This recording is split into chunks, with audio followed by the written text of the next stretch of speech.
Hey everybody, welcome back to my second video on integration by parts, and I want to go over a harder example than in my first video. So let's say we have the integral of e to the x multiplied by the sine of x dx. And while we're working out this example, it's not going to seem like it is an integration by parts problem, but in the end, when we solve this, we will find out that indeed we can solve this using integration by parts. So let's get started right away. I'm going to go back to my formula, and the first thing I'm going to do is pick my f of x. And in my first video, I told you that you need to pick f of x so that f prime is simpler than f of x.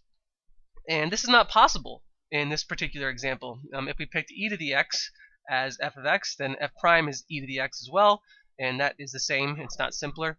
And if we pick the sine of x as f of x, f prime of the sine is the cosine of x, which is also not simpler than the sine of x. So in this particular example, it doesn't matter what you pick as your f of x, so I'm going to pick my sine of x as the f of x. So our f of x is equal to the sine of x, and our f prime of x is equal to the derivative of the sine of x, which is the cosine of x. So now let's pick our g prime of x, and the only thing left in our integral is e to the x, so we know that this e to the x has to be our g prime. So our g prime of x is equal to e to the x. And if we know g prime is e to the x, we can take the integral of that to find g of x. The integral of e to the x is also e to the x. So now we just need to plug everything into our formula. We'll start with our f of x, and we know that the f of x is equal to the sine of x. So I'm going to plug in the sine of x for f of x. And this is being multiplied by g of x, and I know that e to the x is g of x, so I'm going to plug in e to the x for g, and this is being subtracted by the integral of f prime of x. We know the f prime is equal to the cosine of x, so I'm going to plug in the cosine of x for f prime, and that's being multiplied by g of x, and we know that the g of x is equal to e to the x, so I'll plug in e to the x for g of x, and this is being multiplied by dx. So now we just performed integration by parts, but our new integral is not any easier to solve than our integral that we started out with. We had the integral of e to the x times the sine of x, and now we have the integral of cosine of x times e to the x, and it's not any simpler to solve, it's the same. So this is something that is not intuitive. What we actually need to do is do integration by parts again. So let's forget about the left side of the equation just for the moment, and let's perform integration by parts again for this new integral that I have. So now I'm going to erase everything I have here on the bottom left, and we're going to perform integration by parts again. So once again, the first thing I'm going to do for integration by parts is I'm going to pick my f of x. And our new integral is almost the same as the one we started with, and it doesn't matter what we pick as our f of x. So I'm going to pick the cosine of x to be f of x. So f of x is equal to the cosine of x. And if we know that f of x is the cosine, f prime is the derivative of the cosine, which is the negative sine of x. And now let's pick our g prime of x. The only thing left in our integral is e to the x, so we know that that has to be our g prime. So g prime of x is equal to e to the x, and we know that g is the integral of g prime. So we know g of x is equal to the integral of e to the x, which is just e to the x.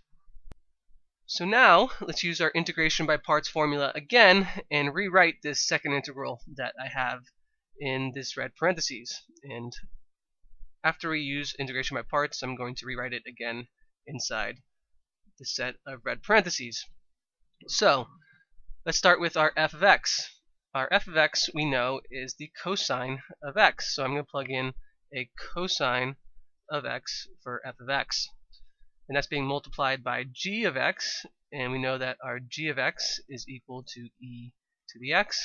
So I'm going to plug in e to the x for g, and that's being subtracted by the integral of f prime. We know f prime is equal to the negative sine of x. So I'm going to plug in a negative sine of x for f prime, and that is being multiplied by the g of x, and g of x we know is e to the x. So I'm going to plug in e to the x for g. And once again, we can't forget about our dx. So now we have used integration by parts again for our second integral, and we can't forget about our left side of the equation. This is being subtracted by the sine of x multiplied by e to the x. So now let's simplify this as much as possible. On the left hand side we have the sine of x multiplied by e to the x, and on the outside of the parentheses we have a negative sign, and that's being multiplied by a positive. So a negative times a positive is going to give you a negative cosine of x times e to the x, and on the inside of the parentheses we have two negatives which give you a positive. So the negative on the outside being multiplied by a positive is going to give you a negative value. So we have the negative integral of the sine of x times e to the x dx. So I wouldn't be surprised at this point if many of you are wondering, what are we doing with this problem? It doesn't look any simpler than what we started with. We still have an integral of the sine of x times the e to the x, which is not any simpler than what we started with. But actually, it's exactly the same as what we started with.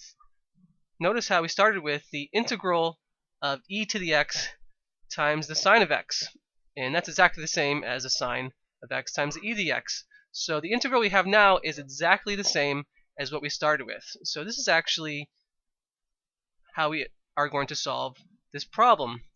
So this whole expression is equal to what we started with, which was the integral of the sine of x times e to the x dx. So now here comes the tricky part. In order to solve this, we're actually going to use a basic rule that you probably learned when you were in 7th grade, and that is whatever you add to one side of the equation, you need to add to the other side of the equation. So I'm going to add the integral of the sine of x e to the x dx to both sides of the equation. Integral of the sine of x times e to the x dx. And the reason why I did that is because notice on the right side the negative integral and the positive integral, they cancel out, and on the left hand side we have two integrals that are exactly the same, so we can actually, they're actually like terms and we can add them together. You can imagine that there's a 1 in front of both of them, so we have 1 plus 1 is equal to 2 times the integral of sine of x times e to the x dx. And on the right hand side we have the sine of x times e to the x minus the cosine of x times e to the x. And now I want to get rid of this 2, so I'm going to divide both sides by 2.